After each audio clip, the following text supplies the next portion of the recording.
On est définitivement dans le pays des coupures. On coupe le courant. Les enseignants ont coupé les enseignements.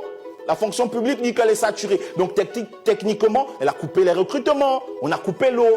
Fut un temps où on avait coupé, pour ne pas dire suspendu, l'équipe nationale. On avait coupé les cheveux des agents de la SEEG. Peut-être même qu'on a coupé la barbe d'une ganga qu'on a envoyé en prison là. Maintenant, on décide de couper les réseaux sociaux. En fait, c'est Général Itachi qui avait raison quand il disait ou chantait « Coupez tout ».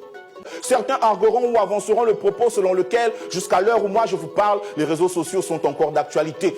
L'annonce de suspension est autant condamnable que l'action de suspendre qui est censée s'en suivre.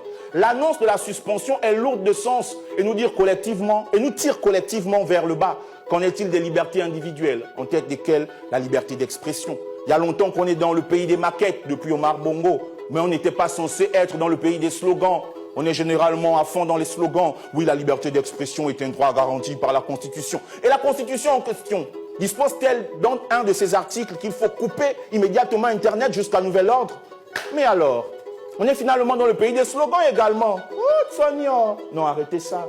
Et pour quelle raison une pareille décision a été prise? D'après les dires de l'envoyé de la HAC, ce serait à cause de la diffusion de propos diffamatoires et injurieux. Diffamatoires et injurieux à l'encontre de qui? Qui les a tenus? Où et quand? C'est diffamatoire pour qui? Pour nous tous. Le tribunal ne s'occupe plus de ça. Le palais de justice est fermé. Si diffamation et injure il y a eu, où diantre se trouve la difficulté dans le fait de traduire en justice les supposés ou présumés indélicats? Deuxième raison invoquée, la propagation de fausses informations, fake news, susceptibles de troubler l'ordre public, qui serait une atteinte à la dignité humaine, aux bonnes mœurs, à l'honneur des citoyens. Non, non, je vous arrête là. L'honneur des tiens, hein? L'honneur de qui? Pas mon honneur. Je n'étais pas au courant que mon honneur avait été mis en cause. Vous avez demandé à quel citoyen au juste?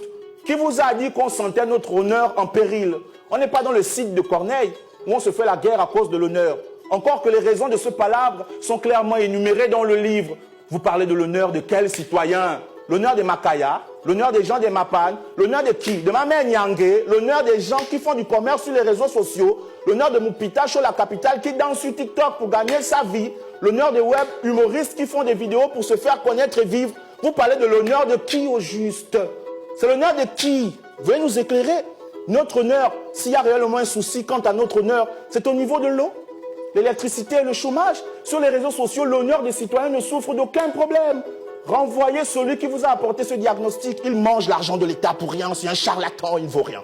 On dort dans le noir, n'importe comment. On a même augmenté le prix de la régab. Il n'y a pas d'eau au robinet. Quand il y en a, elle a le goût de Tchernobyl.